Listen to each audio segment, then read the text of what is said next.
स्वदेश न्यूज देख रहे हैं आप। मैं हूं आपके साथ राखी और बात करेंगे एएफएसपीए आतंक को पनाह। भारत सरकार ने दशकों बाद नागालैंड, असम और मणिपुर राज्यों में सशस्त्र बल विशेष अधिकार अधिनियम यानी कि एएफएसपीए के तहत अशांत क्षेत्रों का दायरा कम करने का फैसला किया है। केंद्रीय गृह मंत्री अमित शाह ने ट्वीट में ये जानकारी दी है। शाह ने लिखा कि एएफएसपीए के इलाकों का दायरा घटाने में सरकार के शांति लाने के लिए किए जा रहे प्रयास मददगार रहे हैं। इन इलाकों में उग्रवाद पर भी नियंत्रण बढ़ा है। कई समझौतों के कारण सुरक्षा के हालात और विकास ने भी कानून हटाने में मदद की है। आपको बता दें कि पिछले साल दिसंबर में नागालैंड में सेना के हाथों 13 आम लोगों के मारे जाने और एक अन्य घटना में एक व्यक्ति के मारे जाने के बाद असम में अफस्पा हटाने की मांग ने जोर पकड़ लिया था। ये एक्ट मणिपुर में, अरुणाचल प्रदेश के चांगलांग, लोंगडिंग और तिरप जिलों में, असम से लगने वाले उसके सीमावर्ती जिलों के 8 पुलिस थाना क्षेत्रों के अलावा नागालैंड और असम में लागू है।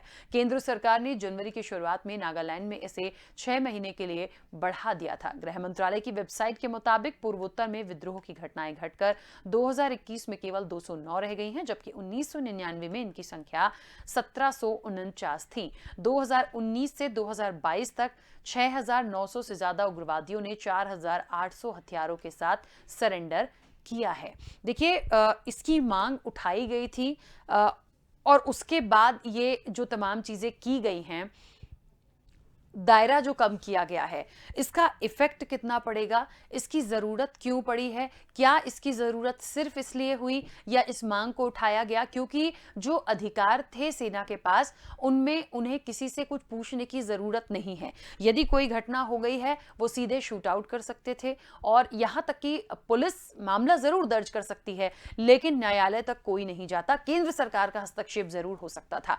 तो देखिए, पावर तो थी, उस पावर को यदि कम किया है, उस दायरे को थोड़ा समेटा है, क्या सिर्फ एक वजह से या इसके पीछे कोई और भी बात है? क्योंकि बहुत सारी जगहों पर ये लागू है और जिस तरीके से ये मांग उठी थी वापस लेने की, उसमें ये एक मुझे लगता है बड़ा निर्णय है। आगे क्या होगा? क्या इससे जो उपद्रव है नहीं बढ़ेगा? क्योंकि देखिए, जब पावर ऐसा था कि कुछ होने से पहले सोचा जाता, लेकिन इन चीजों का जब दायरा ही कम कर दिया गया है, मुझे लगता है कि बहुत कुछ प्रैक्टिकली चीजें इसके पीछे होंगी जो विशेषज्ञों ने सोची होंगी या जो बात होगी, क्योंकि ये जो आया है इसको ऐसे ही आम तौर पर ले लिया गया हो, मुझे नहीं लगता कि कोई एक चीज की वजह से हुआ है। बहरहाल, क्या है इसके पीछे, विशेषज्ञों से ही हम बात करेंगे। मेहमान जुड़े हैं मेरे साथ। सबसे पहले मैं आपका परिचय करा दूं, रक्षा विशेषज्ञ अनुपम तिवारी जी जुड़े हैं हमारे साथ। अनुपम जी, बहुत स्वागत चर्चा में जुड़ने के लिए। और रक्षा विशेषज्ञ राजेश भारती जी जुड़े हैं। राजेश भारती जी, आपका भी बहुत स्वागत है। चर्चा की शुरुआत सबसे पहले अनुपम जी आपसे करना चाहती हूं। एएफएसपीए या हम कहें अफस्पा, हम इसकी जो बात कर रहे हैं, मुझे लगता है सबसे पहले तो ये जानना उन दर्शकों के लिए भी बहुत जरूरी है कि आखिरकार सिर्फ एक मांग उठाई गई थी इसलिए इसको कम कर दिया, क्योंकि जो पावर थी उस पावर को आप कम करके क्या करना चाहते हैं? क्या इससे वाकई उपद्रव नहीं बढ़ेगा? किस तरह से इसको समझें? देखिए राखी जी, अफस्पा की जहां तक बात है और नॉर्थ ईस्ट के कंसर्न में अगर इसको देखा जाए तो अफस्पा अपने आप में जो अपनी पूरी परिभाषा है उसके हिसाब से उन इलाकों में लगाया जाता है जहां पर डिस्टर्बेंस की एक्स्ट्रा ऑर्डिनरी सिचुएशन होती है। मतलब जहां पर डिस्टर्बेंस इतना ज्यादा बढ़ जाए या बढ़ जाने की संभावना हो कि वहां पर लोकल पुलिस का जो भी एक्शन है वो फेल होता हुआ दिखाई दे, और तभी वहां पर एक अनुभवी सेना का जो एक्सपीरियंस है उसकी आवश्यकता होती है, सेना के संसाधनों की आवश्यकता होती है। और इसी वजह से अफस्पा कई सारे इलाकों में लगाया भी जाता है और कई सारे इलाकों में हटाया जाता है। हटाया उस समय जाता है जबकि गवर्नमेंट को लगने लगता है कि अब वहां पर जिस एक्स्ट्रा ऑर्डिनरी सिचुएशन की बात हम कर रहे थे या जिस वजह से वो लगाया गया था, अब धीरे धीरे करके वहां पर वैसी स्थितियां नहीं रह गई हैं, या रह भी गई हैं तो इतने बड़े दायरे में वो भारत देश को नुकसान नहीं पहुंचा सकती हैं। देखिए, अफस्पा लगाने के पीछे जो सबसे बड़ा कारण है वो हमारे देश के कॉन्स्टिट्यूशन के आर्टिकल 355 में स्पष्ट लिखा हुआ है कि गवर्नमेंट जब भी चाहे अपने देश की अखंडता के लिए या अपनी देशवासियों की सुरक्षा के लिए या किसी ऐसे समय में इस कानून को लगा सकती है जब गवर्नमेंट को लगने लग जाएगी कोई पर्टिकुलर एरिया इंसर्जेंसी से इतना ज्यादा मारा हुआ है कि वो भारत देश से अलग होने की भी सोच सकता है। तो यही होती है एक्स्ट्रा ऑर्डिनरी सिचुएशन, और ऐसा भारत देश में कई इलाकों में देखा गया है आजादी के बाद से आज तक। और इन्हीं सिचुएशनों को देखते हुए अलग अलग स्थानों पर अफस्पा जैसे कानून लगाए जाते हैं। कभी कभी कुछ लोकल कानून भी बना दिए जाते हैं और कभी कभी ये सेंट्रल गवर्नमेंट द्वारा लगा दिए जाते हैं।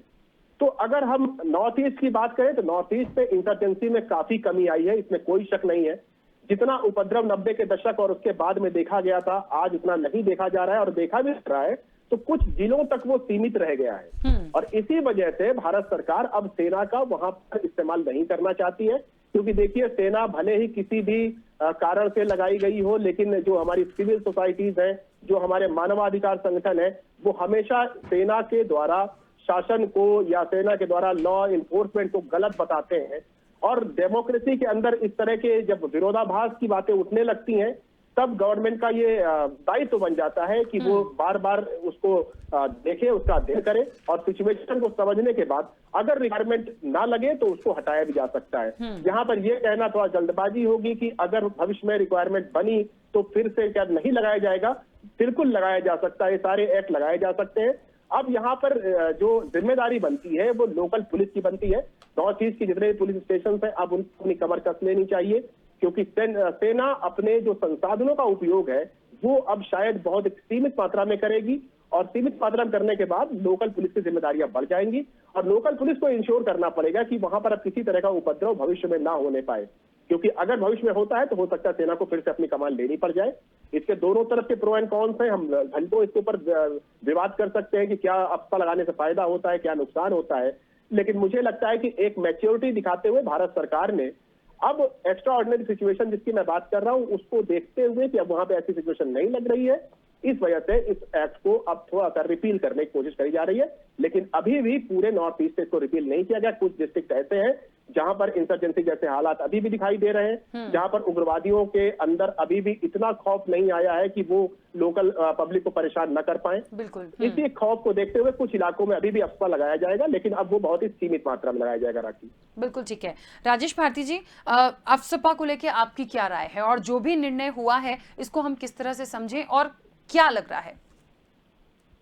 देखिए, ऐसा है कि आसपा को लेके पहले एक उसके ऐतिहासिक पृष्ठभूमि पे थोड़ा सा हम अपने दर्शकों से बात कर लें। ये जो क्विट इंडिया मूवमेंट जब भारत में शुरू हुआ तो ये ब्रिटिश गवर्नमेंट जो है आसपा लेके आई थी। जब देश आजाद हो गया तो फिर जो है उसके बाद 1958 में भारत सरकार ने जो है arm forces special power act, सशस्त्र सेना विशेषाधिकार कानून लेके आई, और भारत में इसका पहली बार प्रयोग नॉर्थ ईस्ट के स्टेट में ही शुरू हुआ। और आसपा में पुलिस के पास देखिए लॉ एंड ऑर्डर जो कानून व्यवस्था है वो हमारे देश में नॉर्मली सिविलियन कमांड में रखा गया है। कुछ ऐसे क्षेत्र जहां पुलिस कमिश्नर सिस्टम आ गया है, जैसे मुंबई है या दिल्ली, या प्रयोग के तौर पे और भी जगह शुरू हुआ है, तो जहां पुलिस कमिश्नर सिस्टम होता है वहां लॉ एंड ऑर्डर के लिए डायरेक्ट पुलिस रिस्पॉन्सिबल होती है। लेकिन जहां पुलिस कमिश्नर सिस्टम नहीं है वहां जो पुलिस एडमिनिस्ट्रेशन है वो सिविल एडमिनिस्ट्रेशन के नियंत्रण में काम करती है।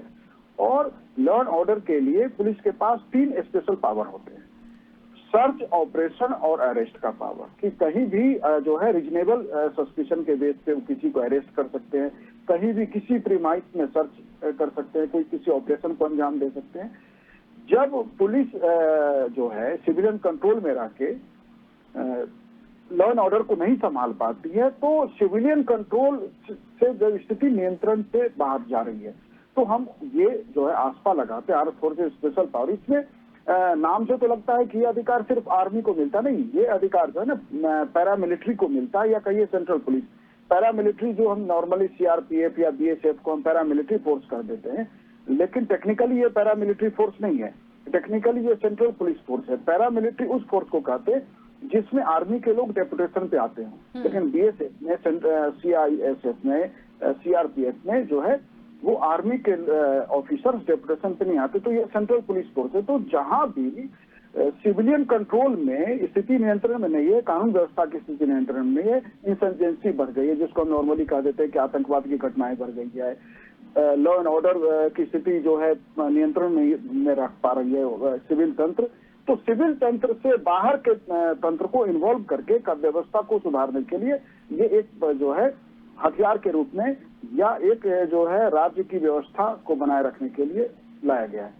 लेकिन लोकतंत्र के पॉइंट ऑफ व्यू से बात करेंगे तो डेमोक्रेसी के लिए तो वो कोई भी अधिकार जब किसी को भी रीजनेबल सस्पेंशन की जो है तार्किक संशय है, इसके आधार पे किसी को अरेस्ट करने का अधिकार देना, इवन पुलिस को भी देना, या इवन जो है सर्च का अधिकार देना, तो जब पुलिस को भी आप दे देते हैं रीजनेबल सस्पेंशन के बेस पे, तो वहीं से ह्यूमन राइट या जो हम कहते हैं लोकतंत्र का मतलब ये होता है कि वो एक ऐसी व्यवस्था जो व्यवस्था लोगों से चलती हो, लोगों के लिए चलती हो, लोगों के द्वारा चलती हो।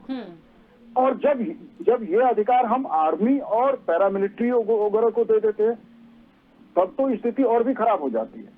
और वैसे में लोकतंत्र निश्चित रूप से खतरे में पड़ जाता है। लोकतांत्रिक मूल्यों के हिसाब से ये नहीं होना चाहिए, लेकिन जो है लोकतांत्रिक मूल्य अलग चीज है और राज्य व्यवस्था अलग चीज है। सॉवरेंटी आज बड़ी चीज हो गई है, स्टेट को मेंटेन रखना बड़ी चीज हो गई है। मानवता जाती हो तो जाती हो, मानवता सेक्रीफाइस करते हो। हम जानते हैं कि मणिपुर में इरोम शर्मिला जो है कितने वर्षों से इसी आस्था के विरोध में जो है वो आमरण अनशन पे हैं, और उस अनशन के बाद भी जो है अभी भी जो हटाया गया है उसमें नॉर्थ ईस्ट के कई राज्यों में तब भी लगा हुआ है।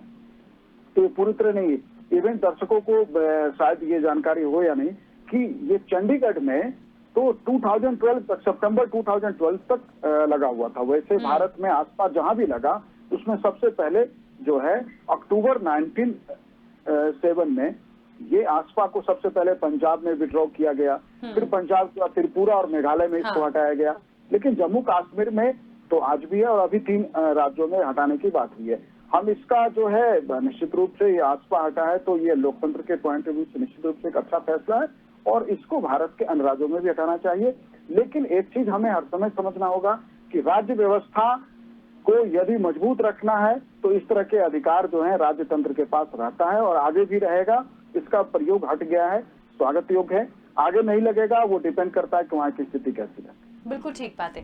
एक सवाल और है यहाँ पे अनुपम जी, जैसे ये चीज़ें बिल्कुल समझ में आ रही हैं कि जितने भी अशांत क्षेत्र थे उनके लिए ये लागू किया जाता था, जहाँ पर लग रहा था कि कंट्रोल नहीं हो सकता है या वहाँ की जो पुलिस है कंट्रोल नहीं कर सकती है, इसलिए ये एक तमाम चीज़ें सेना के लोगों को दी गई। ठीक है, बिल्कुल क्लियर है, लेकिन इस बात की श्योरिटी भी तो नहीं है कि अब वो स्थितियां, ठीक है सरकार की तरफ से हम देखें हो सकता है उनको ये लग रहा हो कि चीज़ें बैलेंस्ड हैं, लेकिन अभी भी बहुत सी एक्टिविटीज़ ऐसी हो जाती हैं, कई बार हो जाती हैं, जिनको संभालना मुझे लगता है मुश्किल होगा। वो एक लंबे समय तक एक जांच में चली जाती है, लेकिन उस एक्टिविटीज़ में या उन जो भी घटनाएं होती हैं उनमें लोगों की जान तो चली ही जाती है। ऐसी बहुत घटनाएं हम देख चुके हैं, तो मुझे लगता है इस बात की श्योरिटी तो नहीं है।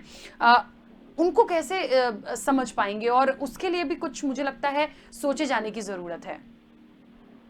देखिए, अफस्पा जैसा कानून लगाने की जरूरत तभी पड़ती है राकेश जी जबकि ऐसा लगे कि लोकल पुलिस, देखिए यहाँ पे बहुत बड़ा रोल लोकल पुलिस का बन जाता है कि क्या वो सिचुएशंस को डील करने में सक्षम हो पा रही हैं, और अगर सक्षम नहीं हो पा रही तो ऐसे क्या कारण है जो कि उनको सक्षम नहीं होने दे रहे हैं।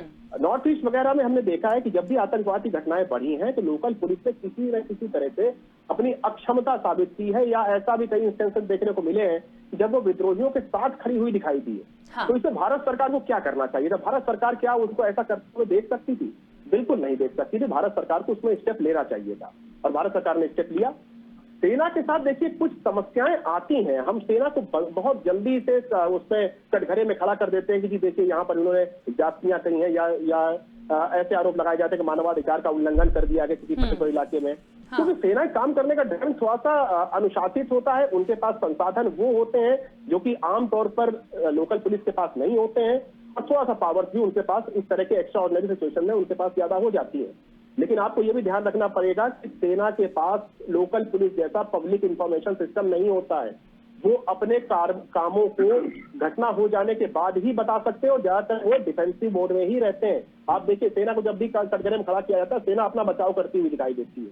सेना कभी भी काम करने से पहले अपना बड़प्पन नहीं दिखाती है या कुछ ऐसे हालात नहीं क्रिएट करती है जिससे कि उसको वाहवाही मिले या कुछ ऐसा कुछ। सेना को वाहवाही नहीं चाहिए होती है, वो अपना काम करती है और अपना काम खत्म करके मिशन को अंजाम देके वो निकल जाती है।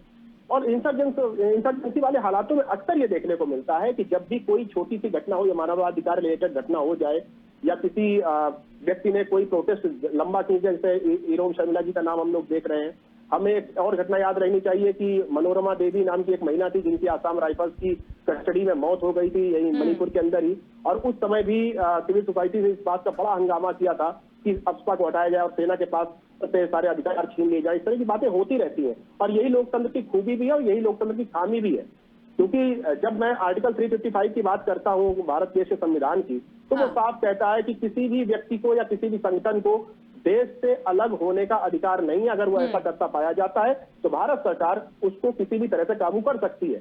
मणिपुर हो या नागालैंड हो या गारो खासी जयंतिया वाली पहाड़ियां हो, नॉर्थ ईस्ट के कई सारे ऐसे इलाके हैं, अरुणाचल प्रदेश के कुछ क्षेत्र है जहां पर विदेशों से फंड किए हुए उग्रवाद को हमने कई सालों तक झेला है।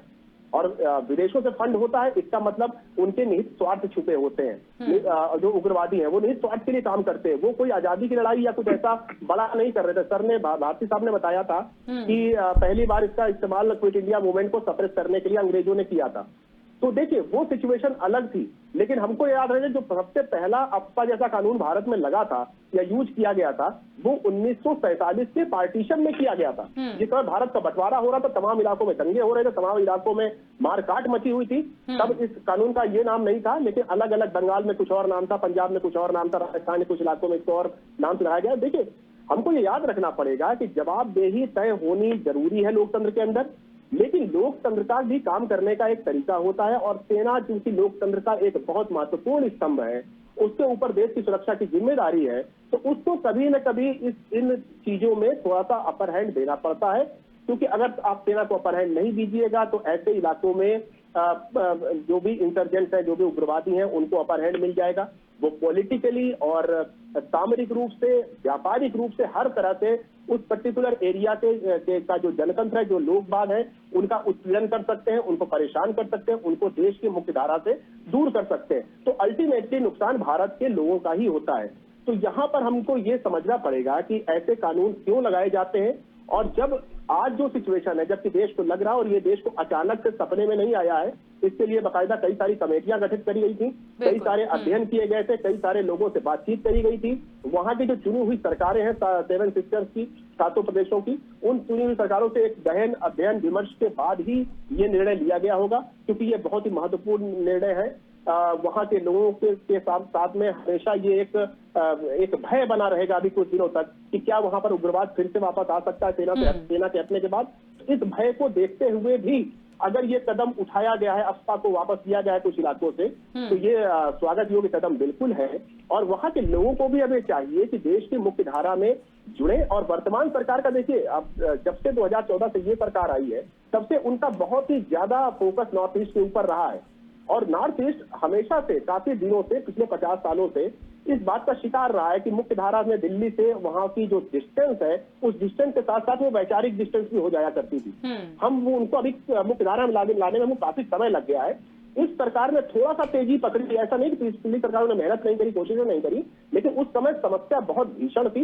इस सरकार को विरासत में समस्या कम मिली है और उस समस्या को वो धीरे धीरे और कम कर रहे हैं। इंसर्जेंसी वाले जो भी हालात थे, अब उनमें लगभग काबू पा लिया गया है। और वहां के जो लोग हैं, उन लोगों ने भी देश की और सरकार की मदद करी है इस समस्या काबू पाने में। इसलिए अब मुझे लगता है कि सेना का काम खत्म हो रहा है, सेना धीरे धीरे करके वहां से वापस आएगी। और सेना वैसे भी दुश्मनों से लड़ने के लिए होती है, सेना कभी अपने नागरिकों से लड़ने नहीं जा रही, चाहे वो सेना हो चाहे पैरामिलिट्री हो। अगर वो वहां पर है तो लोगों की सुरक्षा के लिए थे, और अगर वो वहां पे नहीं है तो ये भी लोगों की सुरक्षा के लिए ही नहीं है। लोग अपनी सुरक्षा स्वयं करें। जो लोकल पुलिस है वो भी देश के नागरिक तंत्र का एक भाग है, वो अपनी भूमिका अच्छे से निभाए। जिम्मेदार लोग अपनी भूमिकाएं निभाएं, जो भी अथॉरिटीज है वो अपनी भूमिका निभाएं। सेना काम खत्म हो जाता है, सेना वापस जा रही है। इसलिए लोकतंत्र में और भारत जैसे विविधता भरे लोकतंत्र में कई सारी चीजें होती हैं, कई सारे प्रोज एंड कॉन्स होते हैं, सबको लेकर के साथ में लेकर के चलना पड़ता है। और नॉर्थ ईस्ट जैसे स्टेट जो हमारे देश के एक बहुत ही प्रधान भूमिका रखते हैं देश को डेवलप करने में, उनको कम से कम कष्ट हो, ये भारत की तमाम सरकारें चाहती हैं। और इसी वजह से अब देखिए इतना अच्छा कदम उठाया गया, अफस्पा को वहां से हटाया जा रहा है। लोगों को जो भी संशय था सेना को लेकर के, वो मुझे लगता है बहुत जल्द दूर होगा। और सेना के प्रति जो थोड़ी बहुत कड़वाहट उनके मन में कहीं ना कहीं लोगों के कहने की वजह से भर गई होगी, वो कड़वाहट भी अब दूर हो जाएगी। बिल्कुल ठीक बात है। राजेश भारती जी, बस एक सवाल मुझे लगता है और थोड़ा सा मेरे जहन में आ रहा है कि इसको हम यदि आतंकवाद से थोड़ा सा कनेक्ट करें, क्योंकि हम उन्हीं एक्टिविटीज़ की बात कर रहे हैं जो वहाँ के लोकल पुलिस नहीं संभाल सकती थी, या स्थितियाँ ऐसी हो जाएं जिनको कंट्रोल नहीं किया जा सकता था। लेकिन जो इस तरह के लोग होंगे, जो इस प्रवृत्ति के लोग होते हैं, जिनका माइंड ही होता है ये तमाम चीज़ें करना या अशांति फैलाना, ऐसा नहीं लगता कि उनके हौसले थोड़े से और बढ़ सकते हैं इस तरह के डिसीजन से? देखिए, आतंकवाद से निपटने के लिए जो आसपा का प्रयोग है, ये तो अंतिम विकल्प है।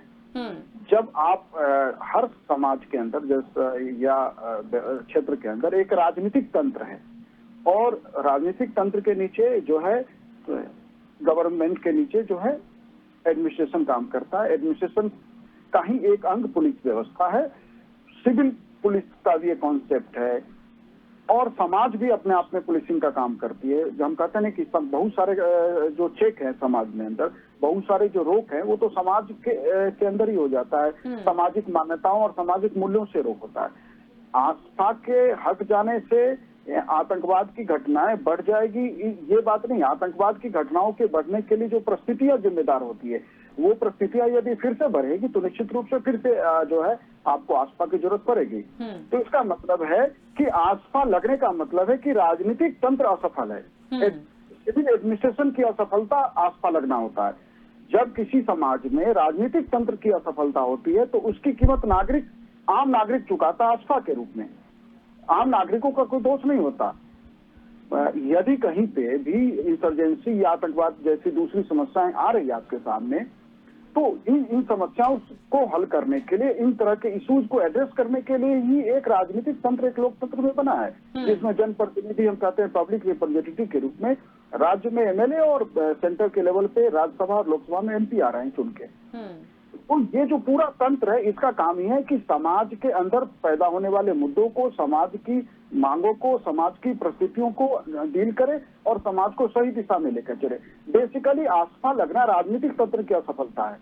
ये जब भी लगी है तो वो राजनीतिक तंत्र की विफलता थी, और आज भी जब जिन राज्यों में है लगा हुआ, तो वो भी जो है राजनीतिक तंत्र की विफलता है। आस्था को बार बार हम इसका इस्तेमाल करके हम नागरिक समाज को कमजोर न करें। हमें आसपास से बाहर निकलकर हमें अपने सिविल तंत्र को, हमें अपने व्यवस्था को ठीक करके हमें ऐसी परिस्थिति दोबारा पैदा नहीं हो, इसके लिए उस समाज के लोगों को भी सोचना है, और व्यवस्था में बैठे लोगों की जिम्मेदारी अधिक होती है हर समय। बिल्कुल सही बात है। कुल मिलाकर ये जो निर्णय है ये स्वागत योग्य है, और दोबारा जरूरत पड़ी तो निश्चित तौर पर वापस से इसका डिसीजन वैसा हो सकता है। लेकिन फिलहाल एक अच्छा निर्णय इसलिए भी है क्योंकि इसकी मांग बहुत तेजी से उठी थी कि फिलहाल इसको हटाया जाए। आप दोनों का बहुत शुक्रिया इस चर्चा में जुड़ने के लिए।